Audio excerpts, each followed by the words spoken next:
ক্রীড়াঙ্গনের সাম্প্রতিক ঘটনাগুলো নিয়ে ডিবিসি নিউজের সাপ্তাহিক আয়োজন খেলার আড্ডায় আপনাদের স্বাগত জানাচ্ছি। আমি কনক মাহমুদ। দর্শক, কিছুক্ষণ আগে আমরা হেডলাইনে বলছিলাম ক্রিকেটে এখন বাংলাদেশের যে দৈন্য দশা, সেই দৈন্য দশার কথাই আমরা বলছিলাম। আজকে আমাদের আলোচনার বিষয় কিন্তু সেই দৈন্য দশা নিয়ে আমরা কথা বলতে চাই, সাথে আরও বিভিন্ন বিষয় নিয়ে আলোচনা করব। সবার আগে আমরা পরিচয় করে দিতে চাই আমাদের অতিথিদের সাথে। আমাদের সাথে স্টুডিওতে আছেন দুজন ক্রীড়া বিশ্লেষক, একজন ডাক্তার আনোয়ারুল ইকবাল মিতু এবং তার সাথে আছেন ক্রীড়া সাংবাদিক এবং বিশ্লেষক দেব চৌধুরী। আপনাদের দুজনকে স্বাগত। ধন্যবাদ। আমরা কথা বলছিলাম ক্রিকেট নিয়ে। আমাদের আজকের যে বিষয়গুলো জানতে চাচ্ছি, আমরা আলোচনা করতে চাচ্ছি। ক্রিকেটে হতাশ করছেন লিটন মিরাজরা, জিএসএলে আফসোস বাড়াচ্ছেন সাকিব, কিংবা এমনটাও বলা যায় যে সাকিব এখনও টি-20 শেখাচ্ছেন, কিন্তু কতটুকু শিখতে পারছেন লিটন মিরাজরা।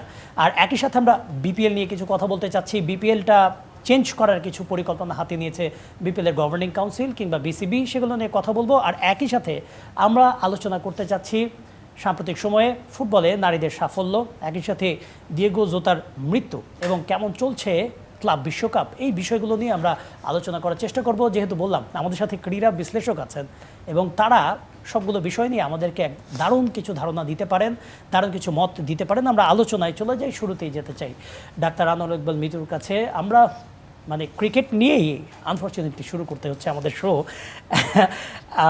গতকালকের যে পারফরমেন্সটা, একদিকে বাংলাদেশি ব্যাটাররা তাদের ভরাডুবি হচ্ছিল, বোলিংও ভরাডুবি হচ্ছিল, আরেকদিকে Shakib Al Hasan side by side একেবারে 15,000 কিলোমিটার দূরে পাল্লেকেলে থেকে গায়ানায়, সেখানে অনেক দিন পরে কি আফসোসটা বাড়িয়ে দিলেন না? আসলে ধন্যবাদ এবং ডিবিসির সমস্ত দর্শকদের শুভেচ্ছা জানিয়ে বলছি। আসলে সত্যি কথা, আপনাকে আমি অফ দ্য রেকর্ডও বলি, অন দ্য রেকর্ড, ক্রিকেট নিয়ে না কথা বলতে ইচ্ছা করে না। কেন ইচ্ছা করে না? এই যে পার্টিকুলার একটা গেম, এই একটা গেম আপনি খারাপ করলেন না ভালো করলেন, এইটা কিন্তু ইস্যু না। আমাদের ফোকাসটা কোথায়, আমাদের প্ল্যানিং কি? আমাদের এই যে দেখেন, যতই যা বলি, বিগ ফাইভ যারা ছিলেন একজন করে কিন্তু নাই, কারো বয়সের কারণে নাই, কেউ পলিটিক্যাল কারণে নাই। এখন আমি সাকিব আল হাসান নিয়ে একটা কথা বলবো, কালকে আমাকে কিছু একটা বলবে কেউ যে আপনি আবার সাকিবের কথা কেন উঠাতে গেলেন।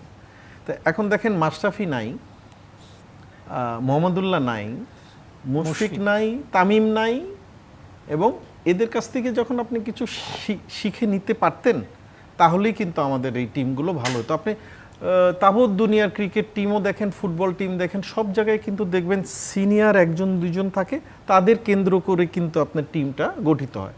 যাক, সেই অপশন তো এখন আমাদের নাই, সাকিব টিমে নাই, সেই নিয়ে আমাদের চিন্তা করে এখন আর দরকার নাই। বাট আপনার পাইপলাইনে কে? আজকে দেখেন, মিরাজের কথাই ধরেন, তাকে একবার ওয়ার্ল্ড কাপ থেকে বাদই দিয়ে দিলেন, আবার তাকে ক্যাপ্টেন করার চিন্তা করলেন। তাকে আপনি ওপেনার থেকে শুরু করে, ফার্স্ট ডাউন থেকে শুরু করে, ফোর্থ, ফিফথ, সিক্সথ সব জায়গায় খেলান। কালকে আরেকটা ব্যাটিং আমার আপনি দেখেন, কালকে যতই বলেন মোস্তাফিজ যাকে আমরা বলি, সে খেললে আমরা জিততাম না, ফর শিওর আমরা জিততাম না। বাট যে সবচেয়ে আপনি টোয়েন্টিতে সবচেয়ে ইফেক্টিভ বলার, তাকে আপনি ড্রপ দিলেন। এখন যদি ইনজুরি থাকে সেটা ডিফারেন্ট ইস্যু, আমি জানি না তার ইনজুরি আছে কি নাই, না শুধুমাত্র ইনজুরির কারণে জাকিরকে ড্রপ করা।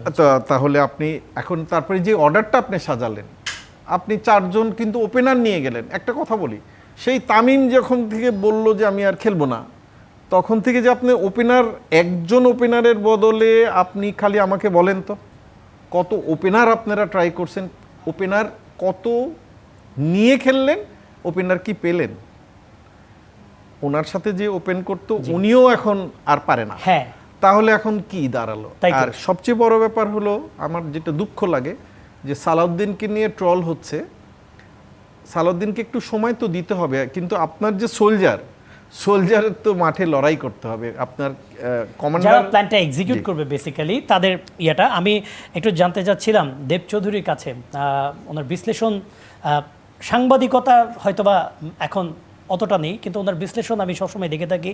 আমার বন্ধু, আমার সহকর্মী, আপনি লিটনকে নিয়ে কিছু কথা বলছিলেন, যদি একটু বলতেন যে আপনি যখন ওয়ান ডাউনে খেলাবেন, আপনার টিমের বেস্ট প্লেয়ারটাকে খেলাবেন, সেই হিসেবে লিটন যদি খেলে থাকেন, তিনি কি এই মুহূর্তে আপনার টিমের বেস্ট প্লেয়ার?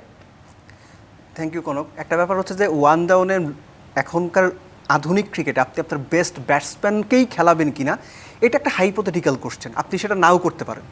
প্রশ্নটা হচ্ছে যে আপনি পার্টিকুলার অপোনেন্ট বুঝে, উইকেট বুঝে, ম্যাচের সিনারিও অনুযায়ী কাকে ওই জায়গাতে ফিট করা যায়। লিটন 3 নম্বরে, এটা নিয়ে আমার কোনো কমপ্লেন নেই। লিটন টিমে আছে, এটা নিয়ে আমার কোনো কমপ্লেন নেই। আমার কমপ্লেনটা হচ্ছে লিটনকে যে প্রক্রিয়ার মধ্য দিয়ে টিমে আনা হয়েছে, 6-4-0-0-2-1-0-0, সবশেষ 8টা একেবারে মুখস্থ লিটনের আছে। স্কোর।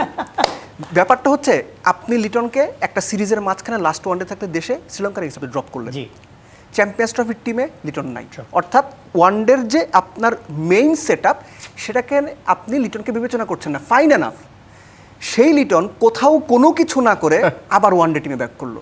এই যে ট্রেডিশনটা, এই সিনারিও কিন্তু মিতু ভাই, আপনি আমাদের কারো কাছে নতুন না। পুরনো নাটক নতুন করে নতুন অ্যাক্টরদের মাধ্যমে মঞ্চায়িত হচ্ছে। This is the biggest problem of Bangladesh cricket. Liton কেন দলে বলা হলো? সম্মানিত প্রধান নির্বাচক গাজী আশরাফ লিপু বললেন যে টি-20 ক্যাপ্টেন তিনি, ওয়ানডে খেলে টি-20-র জন্য প্রিপেয়ার হবে। আপনি পৃথিবীর কোনো নির্বাচককে এই টাইপের কথা বলতে দেখেছেন? তার মানে ওয়ানডে কি আমার এখন প্র্যাকটিস গ্রাউন্ড হয়ে গেছে? This is complete mockery. আপনি লিটনকে এনে খেলিয়ে দেবেন। লিটন কোনো কিছু না করে দলে এসেছেন, তার ফর্ম নাই। লিটন তো এরকমই পারফর্ম করবে। আপনি কি বললেন? পার্টিকুলার ওই জায়গার কথা যদি আমি বলি, সোহান গত 1-1.5 বছরের ডোমেস্টিক সার্কিটে, প্লিজ এর মধ্যে বলবেন না বাংলাদেশ ক্রিকেটের বা ডোমেস্টিক ক্রিকেটের মান ভালো না, যা আছে এটা নিয়ে আপনাকে আলোচনা করতে হবে। সোহানকে আপনি বাদ দিলেন, আপনি বললেন রাডারে আছে। সোহানকে রাডারে রেখে আপনি কী করবেন? সোহানের বয়স কি 18, 20, 22, 25? আপনি ওকে কেন রাডারে রাখবেন? একজন ক্রিকেটার বা যে কোনো স্পোর্টসে একজন অ্যাথলিট যখন ফর্মে আছেন, ন্যাশনাল টিমে খেলার যোগ্য যদি হন, তাকে আপনি খেলিয়ে দেবেন। এটা তো বেসিক একজন স্পোর্টিং মেন্টালিটি বা থট। আপনারা সোহানকে নিলেন না, আপনারা কি বললেন? ইভেন ইন্টারন্যাশনাল সাকসেসের পরও নেওয়া হলো না। এবং GSL মোসাদ্দেক হোসেন successful সৈকত লাস্ট ঢাকা প্রিমিয়ার লিগ ক্রিকেটে ভাই ম্যান অফ দ্য টুর্নামেন্ট। জি, প্রত্যেক সিজনে আপনি যে কোনো প্রিমিয়ার লিগের দল গঠন করতে যান, আমি নিজে তো প্রাইম ব্যাংক ক্রিকেট ক্লাবের সঙ্গে সম্পৃক্ত, ম্যাক্সিমাম টিম টপ প্লেয়ার হিসেবে যখন লোকাল সার্ভিস চিন্তা করে যে ন্যাশনাল ডিউটিতে যাবে না, সোহান এবং মোসাদ্দেক সৈকত ফার্স্ট চয়েস সব টিমের। যারা তাদের এফোর্ড করতে পারেন তারা নেন। মোসাদ্দেক টানা ভালো করছেন। আমি এখনও গ্যারান্টি দিয়ে বলছি, আপনি যদি মোসাদ্দেককে 15টা ওয়ানডে সুযোগ দেন, Mosaddek there is every chance সে ভালো করবে। কিন্তু আপনি বলে দিলেন মিরাজ যে পর্যন্ত আছে মোসাদ্দেকের সুযোগ নেই। এটা হইতে পারে না। এটার জন্য তো উনি প্রধান সরি নির্বাচক বলেছেন। তিনি তো সরি বলেছেন। আপনার সরি শোনার জন্য বাংলাদেশ ক্রিকেট দর্শকরা প্রস্তুত না। তা অবশ্য ঠিক। আপনি একটা ড্যামেজ করে দিয়ে তারপরে যখন সরি বলবেন, সেটা আর কামব্যাক করবে না। সো লিটনের যে প্রসঙ্গটা, লিটন টি-20 ক্যাপ্টেন এখন। আপনি সবশেষ 1 বছর, আমি জাস্ট 1 বছর যদি হিসেব করি, লাস্ট ম্যাচটা বাদ দিয়ে লিটন 12 ইনিংসে রান করেছেন 218, তার এভারেজ 18, স্ট্রাইক রেট 123-এর মতো বোধ হয়। স্ট্রাইক রেট নিয়ে আমার কোনো কমপ্লেন নেই, কেননা বাংলাদেশের ম্যাক্সিমাম প্লেয়ারের স্ট্রাইক রেটই এইটা। সো সেইখানে লিটনের 123 ওই স্ট্যান্ডার্ডে ঠিক আছে। কিন্তু 18 গড়ের একজন ব্যাটসম্যান, যার ব্যাটে রান নাই, যিনি ওয়ানডেতে নিয়মিত ফ্লপ করছেন, তাকে আর আপনি ক্যাপ্টেন বানাই দেবেন?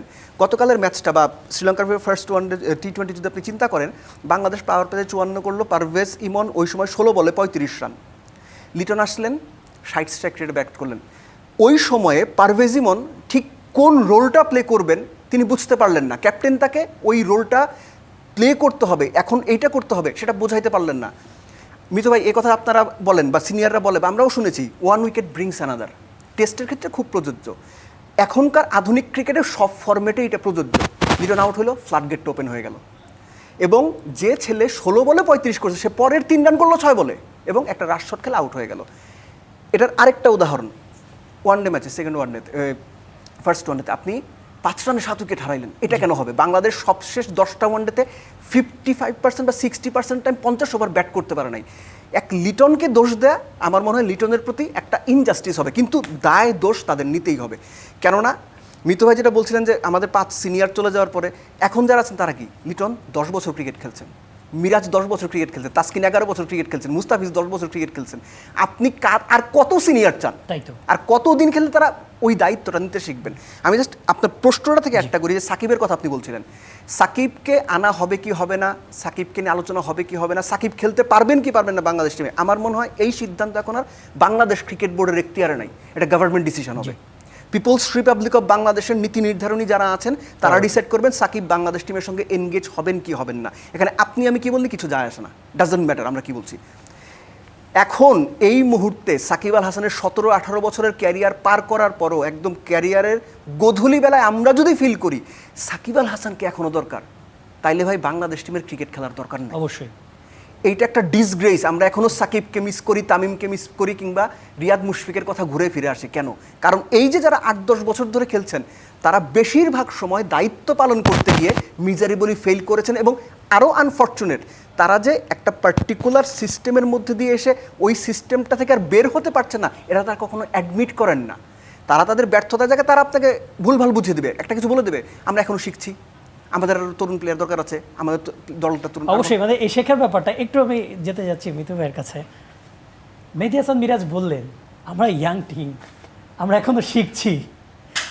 আমরা কতটা ইয়াং টিম আর কতদিন শিখবো মিতু ভাই? আমি ওর কথা না মন্ত্রমুগ্ধর মতো আমিও শুনছিলাম, আসলে সবসময় শুনে থাকি। একটা কথা, দুইটা পয়েন্ট আমি বলে আমি মিরাজের জি, কথায় আসি। please। একটা কথা হচ্ছে, আমি যতদূর, আমার বয়স প্রায় 60, আমি বাংলাদেশ টিমের কখনো একটা জিনিস দেখি নাই, সেটা হচ্ছে কনসিস্টেন্সি। আজকে আপনি ভালো খেলতেছেন, কালকেই পারতেছেন না, পরশু আবার খেলতেছেন, তারপরের দিন পারতেছেন না, এই একটা। আর দুই, আপনি যতদিন না ভদ্র হবেন, আপনি যতদিন না হাম্বল হবেন। আমি একটা কথা বলি, আপনি রাহুল দ্রাবিড় থেকে শুরু করে সৌরভ গাঙ্গুলির থেকে শুরু করে এমন কোনো প্লেয়ার নাই যে টিম থেকে ড্রপ করে নাই। ইয়াস অর নো? তারা কিন্তু ফেরত আসছে লিটনের মতো না, তারা কিন্তু ফেরত আসছে রঞ্জি ট্রফি খেলে, তারা অন্য টুর্নামেন্টে ভালো করে দে হ্যাভ কামব্যাক। আপনাদের কামব্যাকের কিন্তু কোনো সিস্টেমই নাই। আপনি যদি, আমি কেন পুরানো কথা টান দেই, কারণ এই বলতে বলতেও এরা শিখে না। যেমন শাহরিয়ার নাফিস, টেস্টে আপনি তাকে কিভাবে ফেরত নেবেন, অথবা তুষার ইমরান, এই যে লিগে এত রান করার পরেও কোথাও নেই। ওরা তো এখন চান্স পাবে না, আমি জাস্ট একটা উদাহরণ দিলাম। তো আমার কথা হলো, আপনি ক্রিকেটার হন, আপনি ফুটবলার হন, আপনি সাংবাদিক হন, আপনি ডাক্তার হন, আপনি ইঞ্জিনিয়ার হন, পলিটিশিয়ান হন, আপনি যতক্ষণ না হাম্বল হবেন আপনার কখনো উন্নতি হবে না, কোনো দিনও পারবেন না। আপনি একটা সাময়িক টাইম পর্যন্ত কিন্তু পারবেন। আমি সাকিবের খেলা নিয়ে কোনো কথা বলবো না, ওয়ার্ল্ড এক সময় ওয়ার্ল্ডের 1 নম্বর অলরাউন্ডার ছিল, that is different issue, but humbleness zero. তো সেই জিনিসগুলো কিন্তু দেখেন, একটা মানুষকে কিন্তু উঠায় কিন্তু আবার নামিয়ে দেয়। কিন্তু আপনি দেখবেন ওয়ার্ল্ডের যে কোনো স্পোর্টসে যারাই হাম্বেল, তাদের সবার কথা কিন্তু আপনাদের মনে আছে। ইয়াস অর নো? আপনি এই হাম্বেলনেস, খালি আমি উদাহরণটা দেই, তহিদ হৃদয়কে নিয়ে যে নাটক আপনারা করলেন, হ্যাঁ প্রিমিয়ার লিগ, এইটা তো আমার বলার প্রয়োজন রাখে না যে জিনিসটা কি। মানে এরকমও আছে যে তহিদ হৃদয় জোর করে চেষ্টা করছেন ব্যাড বয় হওয়ার জন্য। উনিও একজন ইয়াঙ্গার প্লেয়ার, উনি যেই ব্যবহার করেছেন, উনি যেই অ্যাটিটিউড করেছেন, ওগুলো তো আমরা দেখি, শুনি, বা যাদের সামনে হয় আমরা শুনি। তো এইভাবে কখনো প্লেয়ার উঠবে না, কখনো। মেহেদী মিরাজ তো হাম্বল, মেহেদী মিরাজ অনেক সময় হাম্বলনেস দিয়ে যে আপনার উঠবেন, আপনার তো ভিতরে আবার মালও থাকতে হবে, আপনার খেলতে হইতে হবে তো আবার। মানে হাম্বল থাকতে হবে, তবে মাল থাকাটা কিন্তু অবশ্যই, নালে তো আপনি ক্রিকেটার হবেন কিভাবে, তাই না? আপনি যেই স্পোর্টসে থাকেন না, আমি কিন্তু দেখেন শুধু মেহেদী মিরাজের কথা বলছি না, বা তহিদ হৃদয়ের কথা বলছি না, আমি কিন্তু আমার প্রফেশন নিয়ে শুরু করে সবার কথাই বললাম। কারণ আপনি যত ভদ্র ভালো থাকবেন, আপনাকে মানুষ মনে রাখবে, এবং আপনার মধ্যেও একটা এমন জিনিস কাজ করবে যে আপনি ভালো খেলতে উৎসাহিত হবেন। তো আমরা এই ট্যালেন্টটা কতটুকু নিতে পারছি? যেমন আমাদের আমি বলি, একটা সেঞ্চুরি করার পরে যখন আপনার কলার উঠে যায়, এটা কিন্তু শুধু আমাদের দেশের, আমি দেখেছি, দেব আমার সাথে একমত হবে কিনা জানি না, যখনই আগে দেখতাম বল মিস করে আবার একটু শ্যাডো প্র্যাকটিস করে। আমি কিন্তু আর কোনো দিন কোনো টিমের প্লেয়ারকে দেখি নাই খেলা চলাকালীন সময় আবার একটু শ্যাডো করে নিচ্ছে। এইভাবে খেললে আসলে এই জিনিস থেকে বের হয়ে আসে। আপনি কোচ যত ভালোই আনেন, আপনি তো খেলবেন মাঠে, কোচ তো খেলে দিবে না। তো সালাউদ্দিনের টিম যখন কুমিল্লা থাকে, তখন কেমনে চ্যাম্পিয়ন হয়? তাহলে আমি জাস্ট একটা উদাহরণ দিলাম। তারপর তো বিপিএল নিয়ে অন্য কথা আছে, হয়তো বা বলবো।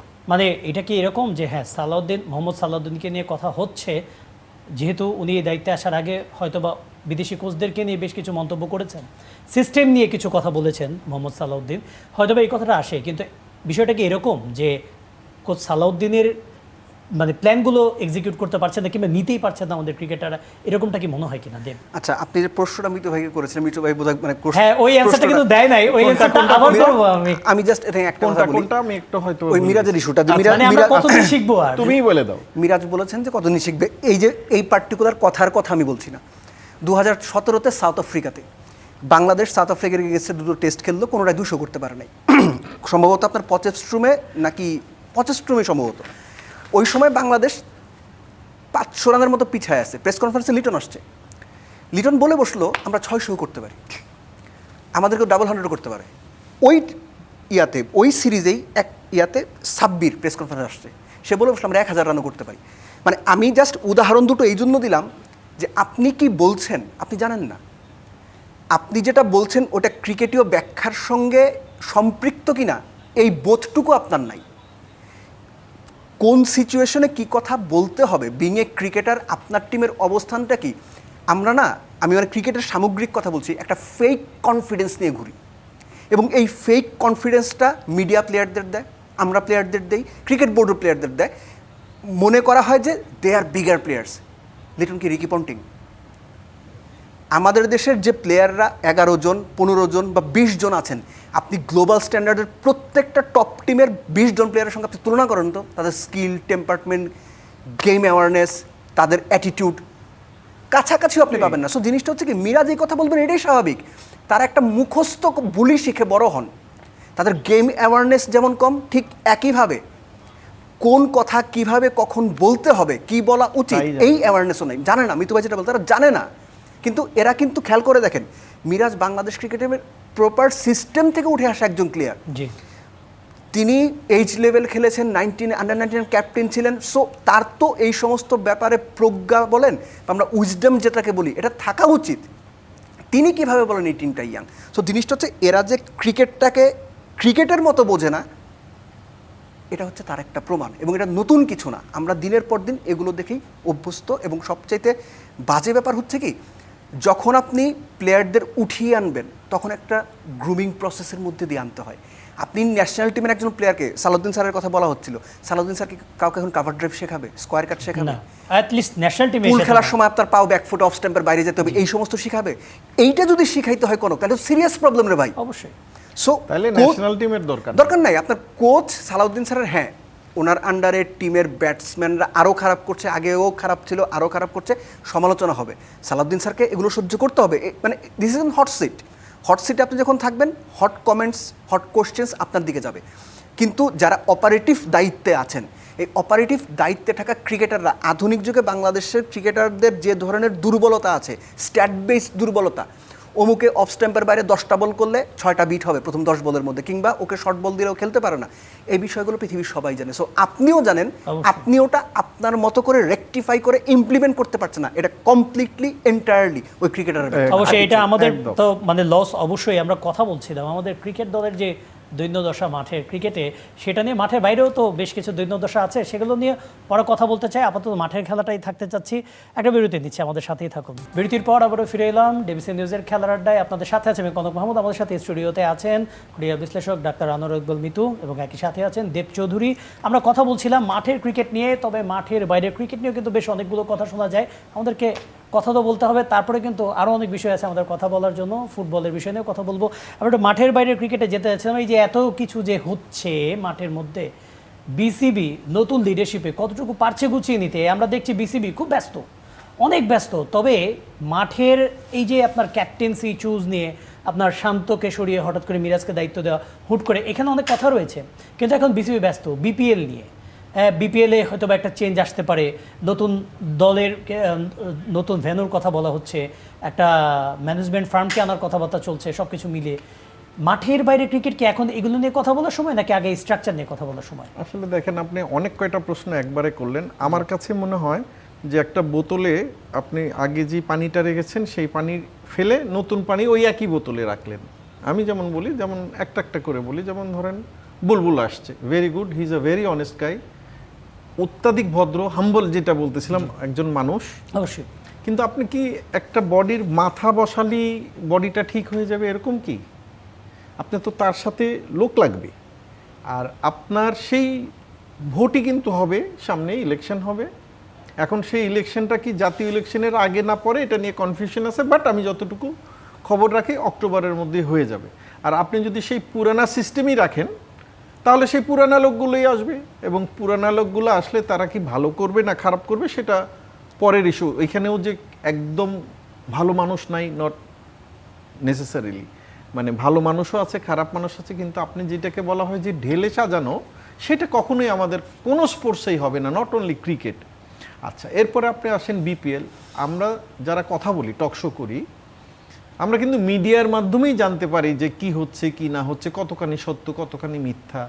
লাস্ট যে বিপিএলটার কথা শুনলাম, রাজশাহীকে নিয়ে যে সব কথাবার্তা হয়েছে, এরপরে যদি আপনি একটা বছর, আমার কাছে এটা আমার পার্সোনাল মতামত, এক বছর গ্যাপ না দিয়ে এইটার আসলে কতখানি সত্যি কতখানি মিথ্যা আমরা আইপিএলের সম্বন্ধেও শুনি, কিন্তু সেই আইপিএল দেখতে কিন্তু খারাপ লাগে না, চোখে কিন্তু খারাপ লাগে না। আমি টিমের নাম না বললাম, আমি দেখলাম এক টিম পরপর 8 গেম জিতলো, সেই টিমই পরপর 5 গেম হেরে গেল। এটা আমার কাছে মনে হয় না যে খুব ন্যাচারাল, সামথিং রং। তো সেইখানে আপনি আগে এটার একটা, আমরা সব সময় এই যে শুধু যে বিপিএল এর ক্ষেত্রে না, যে কোনো ওয়ার্ল্ড কাপের সময় আমরা বলেছি যে আসার পর একটা ডিসেকশন মানুষের সামনে দেন। কখনো কি আপনি কোনো দিন মানুষের সামনে বা সাংবাদিকদের সামনে বা কারো সামনে ডিসেকশনটা পেয়েছেন যে এই ভুল আমরা কিন্তু ওয়ার্ল্ড কাপে করেছি, বা এই ভুল আমরা এই টুর্নামেন্টে করেছি, বা এই ভুল আমরা বিপিএল এ হয়েছে? তা আমাদের কাছে শুনতেও তো খারাপ লাগে। এখন আমি যদি বলি যে ওই টিম টাকা নিয়েছে, তো আমাকে তো ধরবে কালকেই যে আপনি জানলেন কেমনে, আর আপনি বলেন কোত্থেকে এই সোর্সটা আপনি পেলেন। আবার একটু দেবের কাছে জানতে চাচ্ছি, দেব মানে মিতু ভাই যেটা বললেন যে হ্যাঁ আমাদের একটা খুব ওর্স্ট একটা এডিশন গিয়েছে, আমরা সেই এডিশনের কোনো তদন্ত দিলাম না, কোনো আপডেট জানালাম না, প্লেয়াররা এখন পর্যন্ত টাকা পেয়েছে কিনা, শেষ পর্যন্ত সেই দোষী ব্যক্তির কি হলো সেগুলো নিয়ে আমরা কিছু বলছি না। আমরা এই যে আমাদের যিনি বোর্ড প্রেসিডেন্ট, তিনি একটা টি-20 খেলতে আসলেন, এই কম সময়ের মধ্যে খুব তড়িঘড়ি করে কি আমরা বিপিএলটা আয়োজন করে ফেলছি না, আগের প্রবলেমগুলো সলভ না করে? একটা ব্যাপার কোনো আমি কথাটা বলতাম, বিপিএল এর লাস্ট যে এডিশনটা হলো, আপনি যেটা রাইটলি মেনশন করেছেন, ওয়ান অফ দ্য ওয়ার্স্ট বা ওর্স্ট আপনি বলতে পারেন। জি, আপনার 8-10 জন প্লেয়ারের নাম আসলে আমি সরাসরি বলি যে ম্যাচ গড়াপেটা বা স্পট বা ম্যাচ ফিক্সিংয়ের সঙ্গে সম্পৃক্ত, সেটার আপডেট কি কেউ জানে না। যে দলগুলো গ্যারান্টি মানি দেয় নাই সেগুলোর আপডেট কি, টাকা কি দেওয়া হয়েছে কেউ জানে না। প্লেয়াররা টাকা পেয়েছেন কিনা, ফুল তাদের পেমেন্ট করা হয়েছে কিনা, কোনো আপডেট নেই। এর পাশাপাশি বিপিএলটা নিয়ে আগ্রহের অন্যতম প্রধান কারণ আমার যেটা মনে হয় it's a money making machine. হ্যাঁ, এখানে ক্রিকেটটা গৌণ, কিন্তু এর সঙ্গে সম্পৃক্ত যারা আছেন তারা ওই টাকার অঙ্কটাকে না অনেক গুরুত্বপূর্ণ মনে করেন এবং এটাকেই টপমোস্ট প্রায়োরিটি দেন। আপনি খেয়াল করে দেখবেন যে প্লেয়াররা বিপিএল খেলার জন্য পাগল হয়ে থাকে, বোর্ড কর্মকর্তারা বিপিএল আয়োজন করার জন্য পাগল হয়ে থাকে। এখানে অনেক রকম স্টেক হোল্ডার থাকবে, কেউ আপনাকে পানি সাপ্লাই দিবে, কেউ আপনাকে বার্গার সাপ্লাই দেবে, কেউ আপনাকে ধরেন যে বালি সাপ্লাই দিবে, কেউ আপনাকে ধরেন যে এই ইভেন্ট ম্যানেজমেন্ট ফার্ম হিসেবে বিভিন্ন কাজকর্ম করে দেবে। সো অনেকের অনেক রকম ইন্টারেস্ট, শোবিজ, গান গাবে, সব কিছু মিলেই এই যে নানান রকম ইন্টারেস্ট, এই ইন্টারেস্টগুলার চূড়ান্ত একটা রূপ আমরা দেখতে পাই বিপিএলে। এখন আমিনুল ইসলাম বুলবুল এসেছেন, উনি কুইক টি-20 খেলতে চান, খুব ভালো, ফাইন, তিনি বাংলাদেশের বিভিন্ন জায়গায় গেলেন, লোকাল ক্রিকেটটাকে উন্নয়ন করবেন, ক্রিকেট বিকেন্দ্রীকরণের কোনো বিকল্প নাই, খুব ভালো। এই যে আসার পর বিভিন্ন জায়গায় গেলেন, ক্রিকেট যে বিকেন্দ্রীকরণের কথা হলো বিভিন্ন জায়গায় তৈরি হচ্ছে, এগুলো তৈরি হতে সময় লাগবে। প্ল্যান ভালো, অবশ্যই এই প্ল্যানগুলো প্রপারলি এক্সিকিউট করতে পারবেন কিনা এই কম সময়ের মধ্যে, that is the biggest question. আর আরেকটা বিষয় হচ্ছে এই যে এত কিছু করা হচ্ছে, সব কিছুতে কাজের চাইতে মিডিয়ায় দেখানোর যে প্রবণতা, সেটাকে আমার অনেক বেশি ফোকাসড মনে হয়েছে সব কিছুতে। যে কোনো কিছু আপনি যখন করতে যাবেন, মানুষকে দেখানোর চাইতে পেছনে বা ব্যাক এন্ডে আপনি কতটুকু পেপার ওয়ার্ক করছেন, কতটুকু অপারেশনালি আপনি স্ট্রং হচ্ছেন, দ্যাট ইজ ইম্পর্টেন্ট। মানুষ কি দেখলো, মিডিয়ায় কি আসলো, ডাজন্ট ম্যাটার, মিডিয়ায় তো আগেও অনেক কিছু তাহলে এসেছে। এই যে বিপিএল এর যে ব্যাপারটা, এটা কি এরকম হচ্ছে যে ওই যে আমরা পড়ে গিয়ে অনেক সময় গা হাত পা ঝেড়ে আবার চারিদিকে তাকিয়ে দেখি যে না কেউ দেখেনি, আবার হাঁটা শুরু করে, এরকম কি? একটা বিষয় হচ্ছে কি যে মানে বিপিএল আসলে আমরা যে ফুললি ফাংশন করছি, একেবারে ভালোভাবে ফাংশন করছি, এই জন্য কি তড়িঘড়ি করে বিপিএলটা না, একটা সিজন গিয়েছে কিন্তু আমরা এখনো ফুললি ফাংশন করছি, এর আগে এটা দেখানোর জন্য কি? এর আগে কিন্তু বিপিএল, ভালো বিপিএল কিন্তু বাংলাদেশে হয়েছে, কয়েকটা সিজন খুব ভালো বিপিএল হয়েছে, প্লেয়ার্স পেমেন্ট বা অন্যান্য ইস্যুস নিয়ে কোনো ডিসপিউট ছিল না, জি। যেগুলো ছিল সেগুলো খুবই মিনিমাম, ইগনোর করার minimum, মতো। অল্প। এখন এই যে নতুন যে বিপিএল এর সাইকেলটা শুরু হবে, নতুন ফ্র্যাঞ্চাইজি আসবে, তারা 4-5 বছরের জন্য টিম নেবে, যতদিনের জন্য টিম নেই। সো এটা দরকার আছে, এটা দরকার না আমি সেটা বলছি না, কিন্তু আপনার ন্যাশনাল টিমটাকে স্ট্রং করার জন্য কিংবা আপনার গেম ডেভেলপমেন্টের আন্ডারে যে অন্যান্য উইংগুলো আছে সেগুলোকে স্ট্রং করার জন্য, লোকাল ক্রিকেটকে দারুণভাবে উঠিয়ে আনার জন্য, ভালো কোচ তৈরি করার জন্য কি কি পদক্ষেপ নেওয়া হয়েছে, এগুলো কোনো কিছু আমরা দেখছি না। কিন্তু আমরা কোচ আর প্লেয়ার নিয়ে তো কথা বলছি, আমি আম্পায়ারিং একটা নিয়ে উদাহরণ হঠাৎ করে আমরা ব্যস্ত একটা হয়ে উদাহরণ যাচ্ছি দিব। প্লিজ। আমি গত বছর একটা প্লেয়ারের নামই জানি না, সে নাকি বিদেশি প্লেয়ার, ওমান থেকে আসছে বাংলাদেশে, ওমান থেকে প্লেয়ার আনতে হয়। আর আমি একটা কথা বলি, দেবের সাথে আমার পরিচয় কিন্তু বিপিএল থেকেই, ঠিক ওই সময় যেই সব প্লেয়ার আসতো তার হাঁটুর সমান প্লেয়ার এখন আসে না। ভাই, আর ব্র্যান্ডন বিপিএলটা ম্যাককালাম, খেলার ক্রিস গেল জন্য এখানে খেলে গেছে, শুধু টপমোস্ট তাই, প্লেয়াররা খেলে গেছে, এবিডি উইলিয়ামস এবিডি থেকে উইলিয়ামস শুরু খেলে করে গেছে, জফরা আর্চার থেকে শুরু করে হাশিম কে আমলা। না, মালিঙ্গা কে না, ওইটা আমি আর নাম বললাম না, তাহলে তো টাইম শেষ জি। হয়ে যাবে।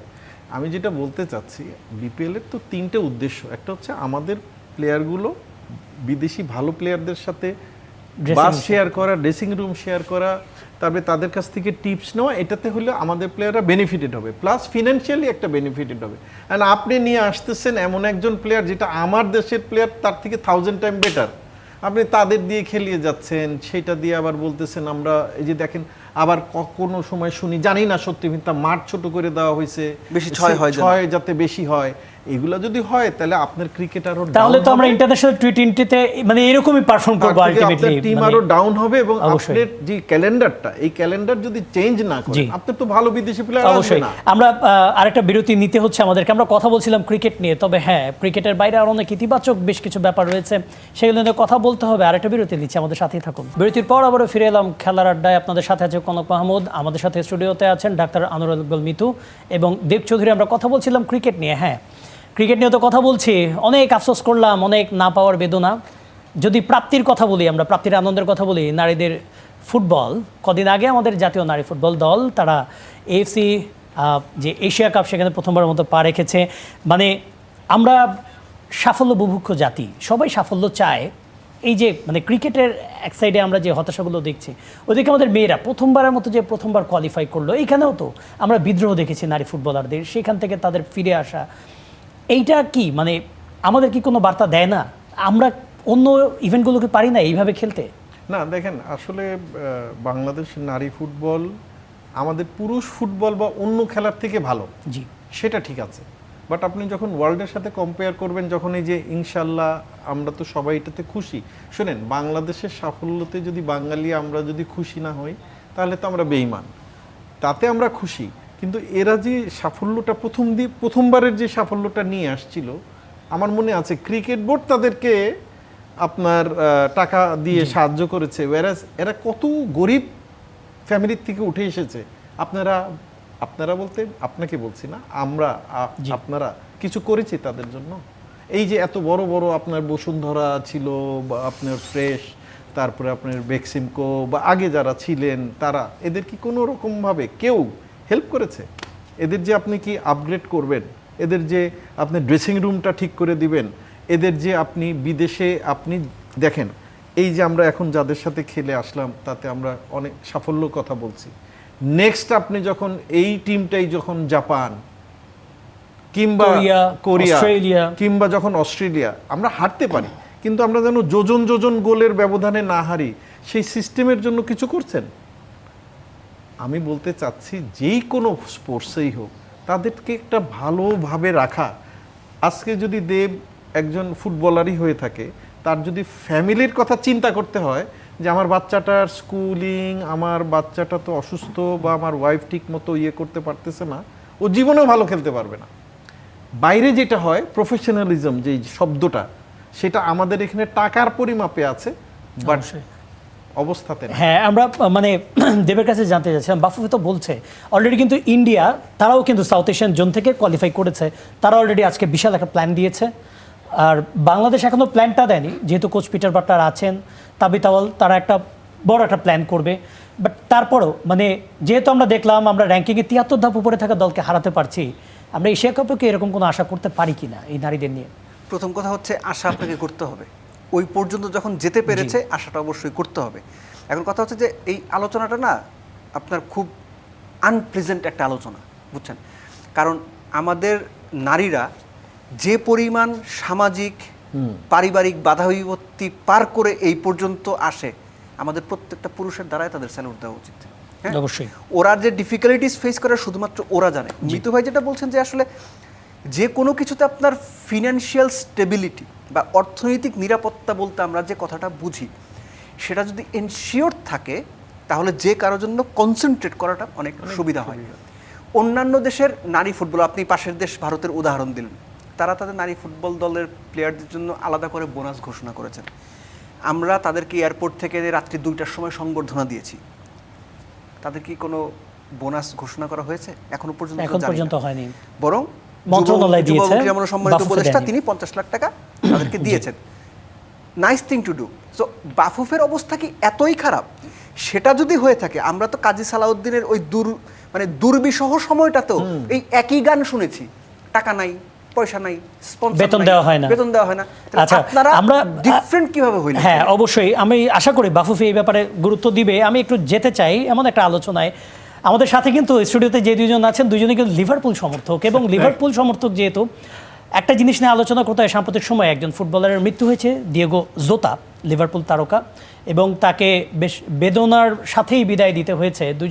আমি দুজনেরই মতামত জানতে চাইবো। আমাদের হাতে সময় কম, একটু যদি মিতু ভাই বলতেন জোতার মৃত্যুতে আসলে কি ধরনের পরিবর্তন আসলে লিভারপুলে কিংবা ফুটবল সমর্থকরা কিভাবে দেখেন। দেখছেন? ফার্স্ট অফ অল, ফুটবলের পরিবর্তনের থেকে একদম ইয়াং একটা বয়সে 28 বছর এবং সাথে সাথে তার ভাই, দুজনের ওরা 25 বছরের দুইটা জীবন আমরা হারিয়েছি। আর ডিয়েগো জটা শুধু লিভারপুলের জন্য না, পর্তুগালের জন্যও কিন্তু সে ওয়ান অফ দ্য আপনার টপ প্লেয়ার, এতে কোনো ভুল নাই। বাট আমি লিভারপুলকে স্যালুট জানাতে চাচ্ছি এই জন্য, তারা তো চলেই গেছেন, আর ফিরবে না।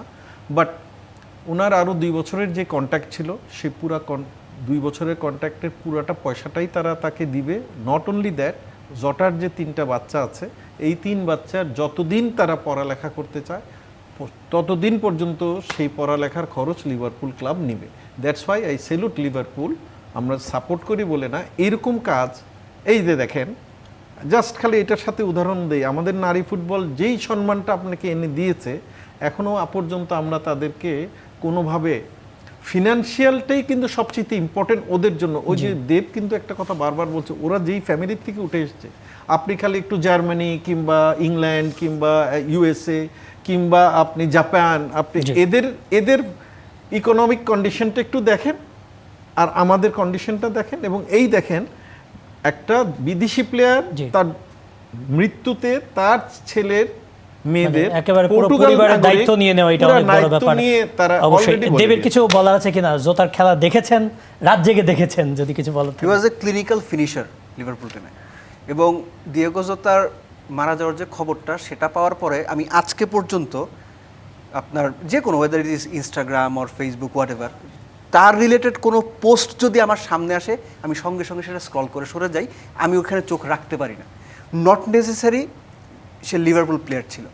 একই ঘটনা হোসে আন্তোনিও রেসের বেলাও হয়েছিল, হু ওয়াজ অলসো স্প্যানিশ। সো এই ব্যাপারগুলো না, একজন স্পোর্টস সমর্থক হিসেবে, নট নেসেসারি ফুটবল আর ক্রিকেটের সমর্থক, এই ব্যাপারটা আমার নেওয়াটা খুব কষ্ট। আমি জাস্ট ওই পোস্টগুলোর জাস্ট ইগনোর করি, কারণ ওটা নেওয়ার মতো সাহস বা শক্তি আমার নাই কোনো। আচ্ছা, মানে সাহস বা শক্তির কথা বলছি, মানে তারপরও মানে লিভারপুলের মতো একটা ক্লাব, এখন আসলে জোতা একজন ফিনিশার ছিলেন, তার চেঞ্জে যদি চিন্তা করতে হয় তাহলে মানে কাকে চুজ করতে পারেন, কিংবা এরকম, যদিও বা তার জার্সিটা তো আর কেউ পাচ্ছেন না, কিন্তু তার জায়গাটাকে নিতে পারেন, এটা আসলে আপনারা ফ্যানরা কি মনে করছেন? দেখেন, ট্রান্সফার মার্কেট যখন লাস্টের দিকে অনেক কথা শোনা যায়, হুগো একিটিকের কথা শোনা যাচ্ছে, লিভারপুল থেকে, জার্মান থেকে নিয়ে আসবে। এখন Liverpool is such a club, তাদের প্ল্যান অনেক সাস্টেইনেবল প্ল্যান, স্ট্রং প্ল্যান। হুট করে লিভারপুল ক্লাব একটা কিছু করে বসে না।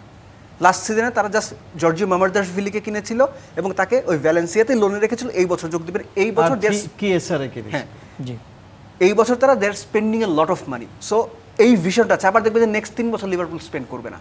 সো ওই ভিশনে একজন স্ট্রাইকার আমি দেখতে পাচ্ছি, কে আসবে এটা আমি জানি না, এবং একই সঙ্গে একজন সেন্ট্রাল ডিফেন্ডার লিভারপুলের জন্য is going to be very important. কেননা আপনি জারেল কোয়ানসাকে ছেড়ে দিয়েছেন, এবং একই সঙ্গে জো গোমেজ এবং কোনাতে দুজনই বছরের একটা বড় সময় ইনজুরিতে থাকে। সো আপনার একজন ওরকম ডিফেন্ডার দরকার who can pair it up, এবং যার বয়স 23 থেকে 25 এর অবশ্যই মধ্যে। আমরা একেবারে শেষ পর্যায়ে আছি। ক্লাব বিশ্বকাপ ইউএসএতে হচ্ছে, ফাইনালে পিএসজি চেলসি, রিয়াল মাদ্রিদকে ধরসাই করলো পিএসজি। ফাইনাল লাইন আপটা ঠিক আছে কিনা মিতু ভাই? জি, মানে আপনি আবার তো রিয়াল মাদ্রিদের সাপোর্টার, আপনার কোয়েশ্চেনটা করতেও খুব খারাপ লেগেছে, বাট আমি যেটা বলি সেটা হচ্ছে এরকম যে পিএসজিকে আমি দেখলাম চ্যাম্পিয়ন্স লিগ থেকে, একটু বলি না হলে বোঝা যাবে না, কারণ যদিও সময় কম, তারপরেও ফার্স্ট please। খেলাটাই কিন্তু লিভারপুল এবং পিএসজি হয়েছিল। আমি প্রথম খেলাটা দেখেছিলাম, যদিও ওই গেমটা লিভারপুল জিতেছিল 1 গোলে, কিন্তু আমার মনে হয়েছিল ওদিন লিভারপুলের 6 গোল খাওয়া উচিত ছিল। বাট পরের গেমে যখন 1-1 হয়ে টাইব্রেকারে লিভারপুল আউট হয়ে গেছে, তখন থেকে আমি টক শোতে বলেছি পিএসজি চ্যাম্পিয়ন হবে। এইটাতেও সেম, কারণ চেলসির পক্ষে পিএসজিকে ঠেকানো সম্ভব না। এটা কি এনরিকের কারণে, নাকি টিমটাকে আবার নতুন করে যে বিল্ড আপ হচ্ছে সেই টিমেরও কিছু ব্যাপার আছে? এনরিকে একটা ডেমবেলে কথা কিংবা- বলেছিলেন যে আমার টিমে 40 গোল করা স্ট্রাইকারের সাথে 4 জনে মিলে 12-14 গোল হ্যাঁ। করে করবে, that is more important. Kylian এমবাপ্পেকে হ্যাঁ। ছেড়ে দেওয়া ইট ওয়াজ আ ভেরি গুড ডিসিশন। এটা একটা প্রুফ যে আপনি একটা ভালো টিম করতে হইলে নট নেসেসারি আপনার শুধুমাত্র একজন বেস্ট প্লেয়ার থাকতে হবে।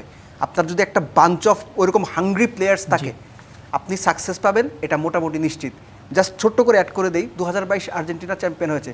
লিওনেল মেসি ওটার একটা টপ মোস্ট ক্যারেক্টার, কিন্তু তাকে কেন্দ্র করে না আরো 5-7 জন ভালো ছিলেন player, যারা আলভারেজ। প্রত্যেকেই মানে ইন্ডিভিজুয়ালি জি। দারুণ প্লেয়ার, দারুণ ক্যারেক্টার, এটা টিমের জন্য দরকার। অবশ্যই অবশ্যই অনেক ধন্যবাদ দেব চৌধুরী আপনাকে, একই সাথে ইকবাল আনোয়ার মিতু আপনাকেও ধন্যবাদ আমাদের সাথে যুক্ত হওয়ার জন্য। দুজন লিভারপুল সাপোর্টার। তবে সবচেয়ে বড় ব্যাপার হচ্ছে যে এই যে ক্লাব বিশ্বকাপ কিংবা নারীদের ফুটবল নিয়ে আমরা কথা বলছিলাম, তবে একটা আফসোস থেকে যায়, আমাদের ক্রিকেটার যারা আছেন তারাও একটু চেষ্টা করুক না, এই নারী ফুটবলাররা যেভাবে জাতিকে উৎসাহিত করছে তারা একটু চেষ্টা করুক মাঠের লড়াইয়ে উৎসাহিত করার জন্য। এই প্রত্যাশায় শেষ করছে আজকের আয়োজন। ধন্যবাদ সঙ্গে থাকার জন্য।